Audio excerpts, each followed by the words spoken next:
Welcome to Simon on the Sofa on tour in the beautiful Mount Shasta City, California. And today I'm with a wonderful woman. I know I say everybody's wonderful that sits on the sofa, but they are. And I'm with Mary St. Marie. And she's just driven down from Lake Shastina to talk with us this morning. And she is... been on a magical journey, which I want to bring some of that to you today. So we're going to have a conversation about some of the stuff, because believe me, she's been on a magical journey and has so much to share, which will all be accessible from my site. And the lovely Donna Rae has introduced us. So hello and welcome to the sofa. Thank you so much, Simon, for this opportunity to be on the sofa with you. It takes being on the sofa to a whole nother level. It does. We just had a conversation downstairs. We've just met, like maybe an hour ago, and we just had such a expansive conversation. And I think what I'm feeling from that is, what are you feeling? What are you feeling? What's coming up for you? I guess I would say is coming up for me, and I saw it with the five of us actually that were speaking downstairs earlier, is I'm remembering an experience I had in 1981 and realizing that everybody on the planet is having their own version of that, which is I had a 9-hour meditation where I was taken into cosmic consciousness, the I am awareness. And when it was over, there was this huge chasm between a life of a single mother raising 2 daughters alone in Mount Shasta, California, and what had just transpired. And so it has been a journey of closing the chasm. Mm-hmm. And everybody's doing their own version of that, and they're all beautiful. They're all magical, totally. And we were just talking downstairs as well, and up here in terms of, that ripple. I love the way that you described the ripple effect that's really occurring. And we spoke about the tipping point, didn't we, of where we are in the universal consciousness, and how we're starting to become aware of ourselves as really having an effect on the whole, which is something that's been popping up definitely with the people around me, and from what you shared this morning for you as well. Absolutely, beautifully said. Thank you. And I would add to that in the experience, the 9-hour experience, when I realized that there is nothing but consciousness, there is nothing but the I am awareness, and we're all it, so we are the one manifest as the many. And as we realize that we are that consciousness, it changes everything in our life, including every relationship. I mean, it's we call it magical, and it's so utterly natural. And it's we're both beautiful talkers. We both love, we both do TV and media and write and share and so on. And we were saying we're both talkers, but I suppose the words really don't do it justice sometimes, but not in any. There's no good or bad, but it's, you say magical and it's like, oh yeah, but it's that awareness. When that awareness expands and you do, like you said, you move beyond form, you move beyond these words, you move into that awareness of the I am, the consciousness, and it makes everything so pure and also heightened. Everything becomes, doesn't it? Everything becomes heightened. Everything becomes heightened. We end up being the fairy tale that we always thought would be true, and we are the living it. It's the once upon a non-time beyond all time and space. Beautifully expressed. And the story begins. Yeah, and that's so true. And we're it. Yeah, and then the story does, truly begin, because you start to see the story that you've been telling, and then you start to see the story you can tell. Exactly. And we are the he and she of all creation. And so that even changes the outer he and she, because if you've got wholeness relating to wholeness instead of feminine principle and masculine principle meeting and thinking they're without the other, you know. And so we find that marriage within our heart. We find the he and she, the divine masculine and feminine within our heart. And for so many years on Shasta, I've heard so many people talk about the divine feminine is the goddess awakening. Well, the goddess is awakening in man and in woman. And so this place of balance and how we're going to live it out is just endless joyful experiences waiting for us. Yeah, and manifesting as we speak. Yes. You know, that is the joy. I mean, I had an experience last night totally on this level, and it's wonderful that you've brought up again this divine masculine, divine feminine, this wholeness, this oneness is really coming into evolution right now. It's really at the forefront, I think, of this surging divine energy that's, you know, that's again, like we said downstairs as well, this is flowing through us. You know, we are the allowing surrendered vessel to allow this energy to also manifest itself through us. We're not in control of it, we're surrendering to it, right? That's right, absolutely. So we become the presence of Source expressing, instead of how the world has done it is suppress, oppress, impress, all the pressure. I mean, humanity's always going, you know, stress is pressure. Yeah. So we take the pressure off by literally going inside and letting the heart's knowing come forth and being, it's even beyond trusting it. It's not a mental trusting, it's a direct knowing. We feel it. So feeling is absolutely important at this time. Yeah, and like you say, it's this, yeah, you can't even say the word trusting, it's knowing. It's a knowing from a place beyond familiarity. Yes. Yeah. Yes. Yeah. So you're embracing completely the unknown.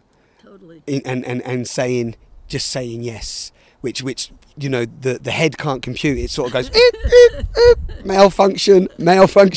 What do I do here? How can I cope? You know, and it brings up a whole heap of, you know, distress. And you said, I mean, the words you use perfect, and depressed, isn't it? It's like, you know, there's a tendency for a lot of people at this time to really potentially fall into depression. But it's like, you know, it's also to say, this is why conversations like this are so beautiful, and what we both do is to support this, you know, this evolution, so people can, yeah, don't feel depressed, don't feel that what is falling away is really what you wanted or your identity. Yes. You know, because there's so much more out there that is awaiting you.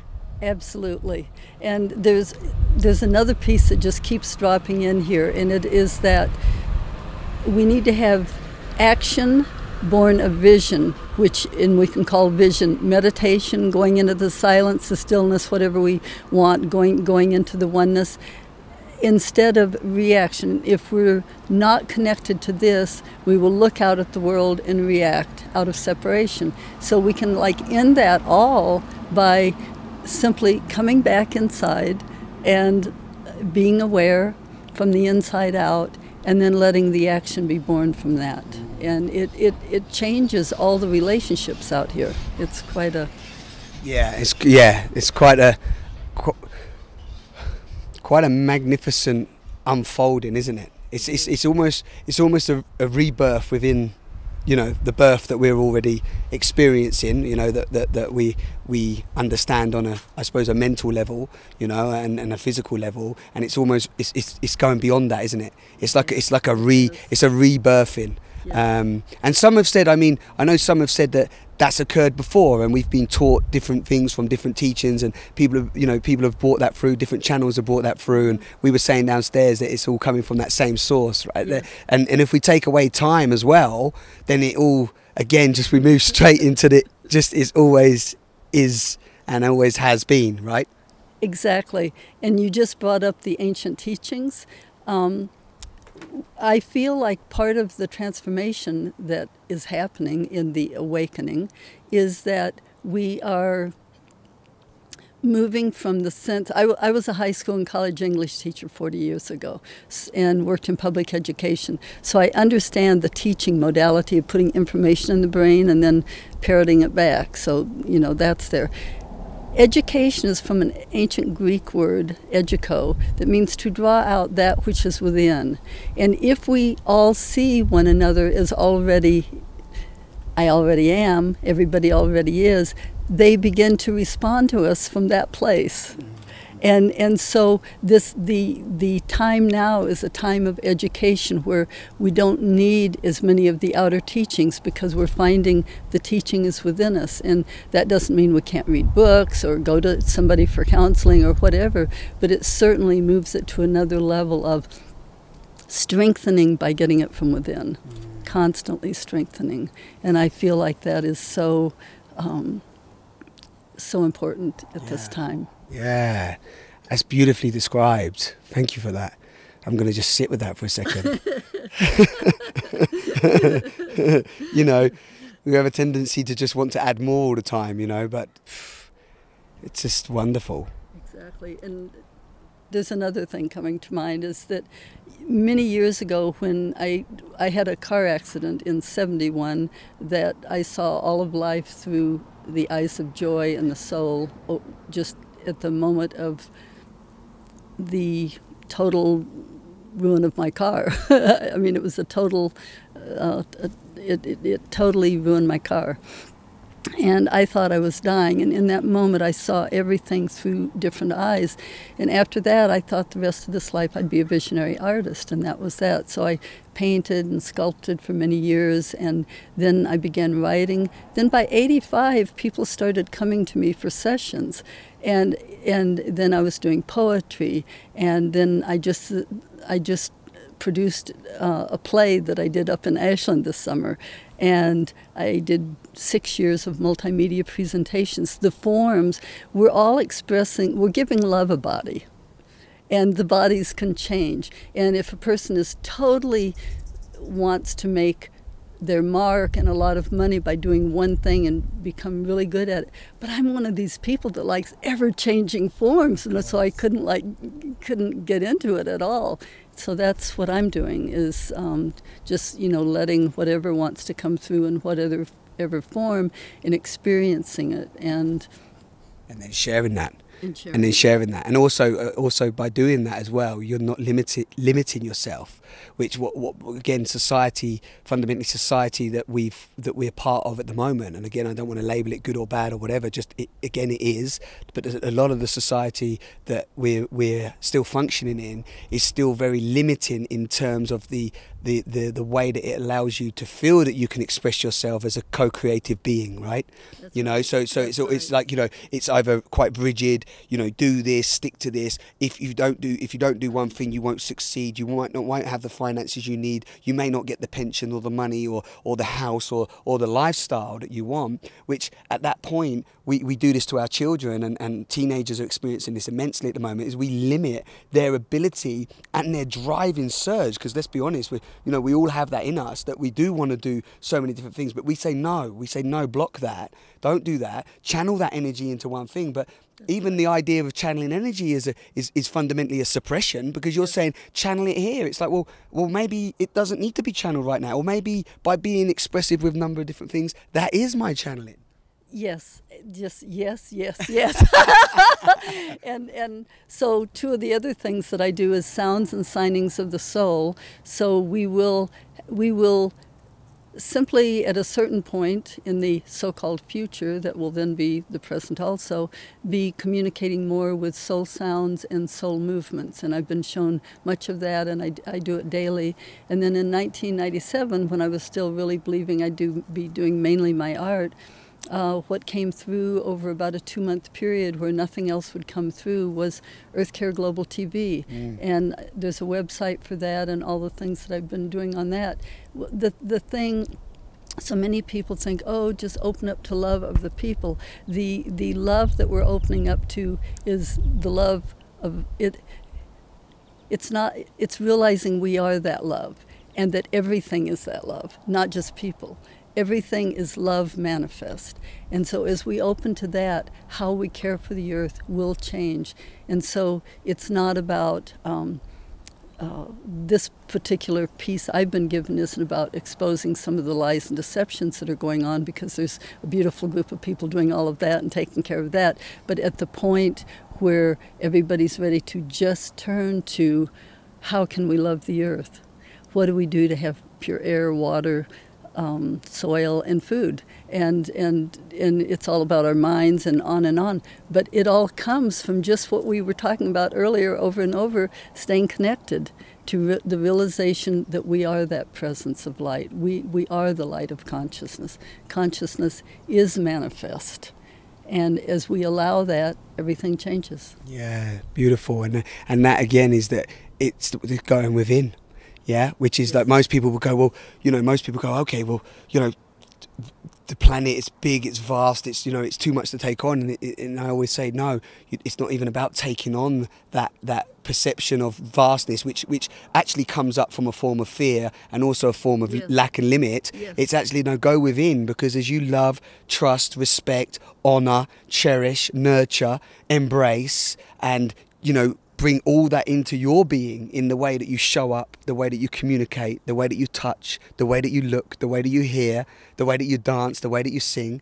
If you bring that into your every moment, every momentary experience, then that ripples again, doesn't it? Because we're coming to where I said we would get here. This is coming to your beautiful kaleidoscopic holographic vision of the world, and how as we embrace and embody ourselves like that in every word, action and deed, we do send that ripple out to everybody else to give them the empowerment to do the same. Yes, yes, yes, again. Beautiful. And we had talked about this earlier too. It had come up, so it's definitely on the screen right now. So when you pointed to the heart and we're talking about the vastness, they're wanting to touch the vastness. They think it's this big expanded thing out here. The world is within. It's consciousness, and it manifests as what seems to be outward. So the beautiful thing that you were describing, when they touch the heart and go within, they are touching that vastness. And everything that they feel to do, they're able to realize, this is my action in this vastness, in the illumined kaleidoscopic hologram that we all are. That's it, the illumined, I missed a bit, illumined kaleidoscopic hologram.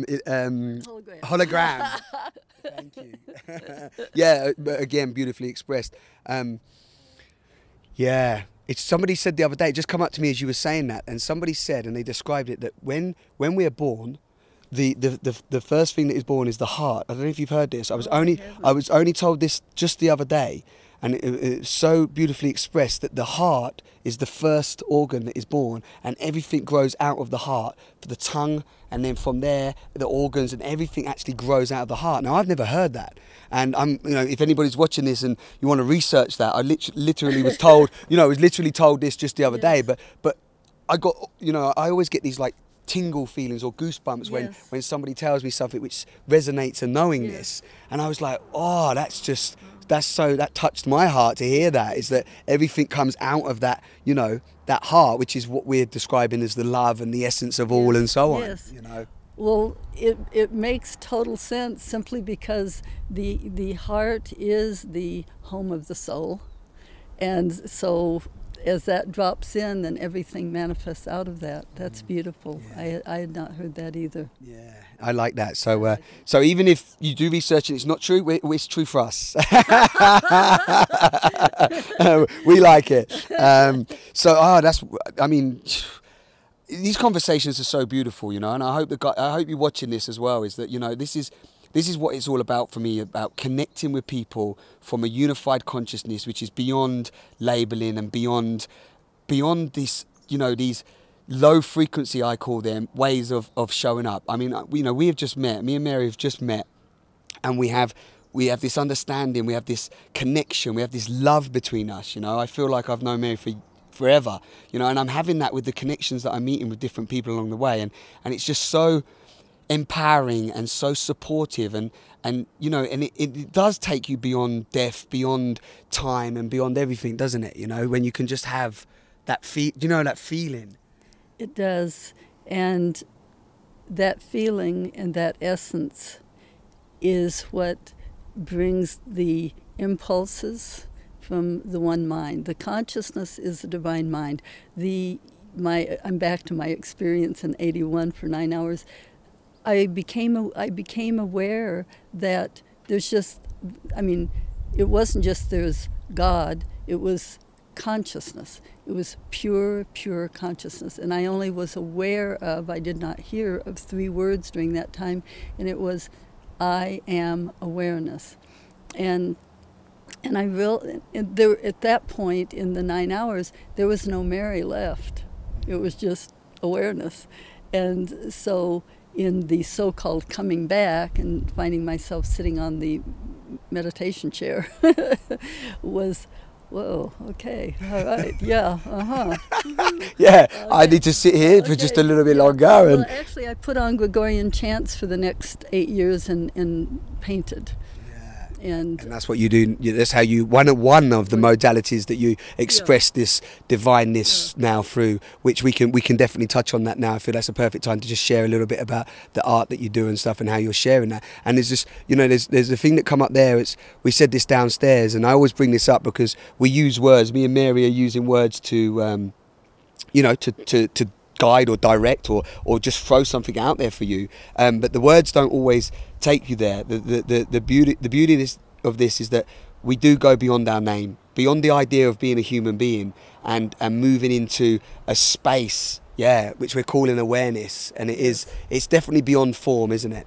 You know. So so there's a few minutes. So do you want to share? I mean, I'm completely drawn in at the moment. My journey is taking me in the divine, feminine, masculine, the oneness. You know, it's been really exploratory, and I'm getting really excited. You can see in me now. I had an experience last night which was quite mind expansively, took me to a whole nother plane, which is wonderful. So there's a couple of books here. Do you want to share the one? Is it appropriate to go ahead and have you share anything of what you were aware of? What, last night? As part of the kickoff of how I can share. Yeah. Shall I just share a minute? Yeah, I wish to share a minute of this this experience.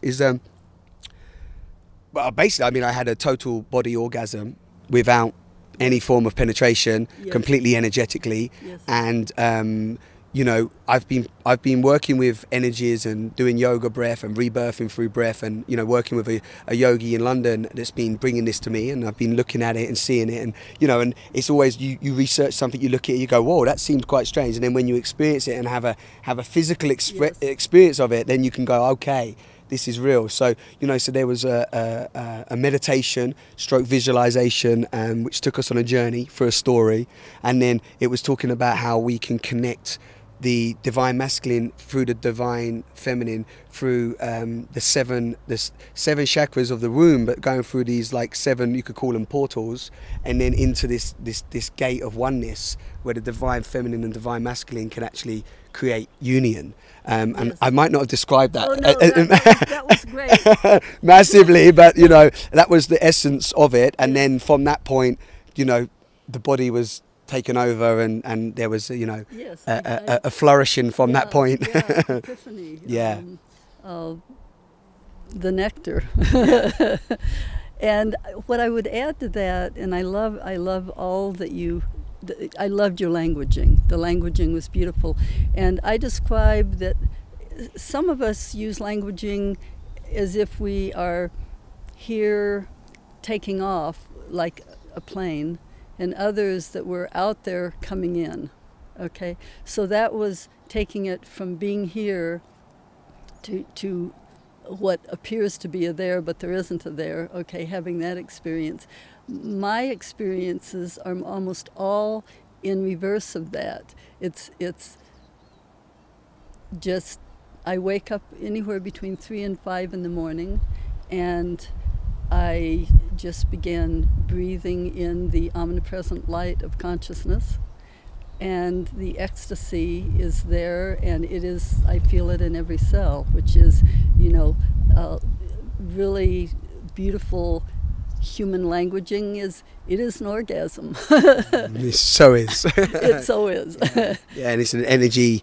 It's just an energetic, expansion, which we're all energy, right? Exactly. So we talk of orgasm as well, and I know for men as well, men are very scared sometimes to talk of orgasm and so on, and a lot of men think that orgasm is just ejaculation and so on. But when we start to realize that even orgasm is just energy, it's the energy transference that is manifesting itself through us, So it's really wonderful when you can start to embrace that and embody that that total energy within It yourself. is. And then that energy, if we're a man that, say, has not been expressing the feminine, that will start coming through.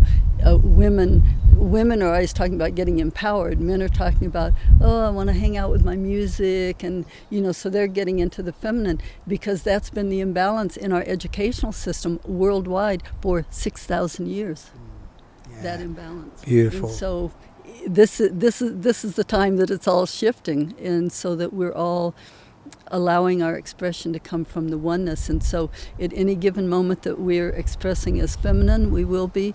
Any given experience that we need to come on with great power, we will. We're available, like however it wants to come through us. Yeah, totally. Beautiful. Okay, well, I think we're sort of coming to an end. It's been totally beautiful. And there's a few books here. I mean, again, with these talks are not just about promotion. So I'm going to put all of Mary St. Mary's information on the site, as always, and you can link, and there's the link to the TV channels and the art and so on. But there is this beautiful CD, isn't there, which has been singing out to me. So this is called The Journey of Consciousness, which is basically it's a meditation, right? It has an introduction, a contemplation, and a meditation. So it's just gradually taking one in and leading one. It seems at first like it's a guided meditation, but it's not really a guided meditation on another level. It's shifting identity from outer to divine identity. In divine identity, so it's just like you said over and over today, the words are just that which helps to make us receptive to the experience of the it that we all are. Yeah, another way to that space. Yeah. Exactly. Okay. How do you feel? Great. How do you feel? Yeah, I feel that was really expansive. I'm just going to throw in there that we both agreed with this earlier. I know we're very much in tune and we're agreeing on a lot of stuff.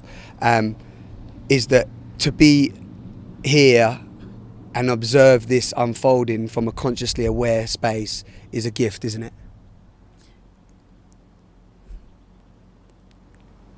It is a gift, and it is more. It is even like more. It is that which wants to be expressed on the planet as daily life, so that natural and supernatural are seen as one, normal and paranormal are seen as one. That here we are sitting on a sofa. Thank you so much for joining me. I'm going to hug this beautiful lady, and I'm going to say goodbye and tune in, and I hope you really enjoyed that Mount Shasta experience. So blessings from our heart.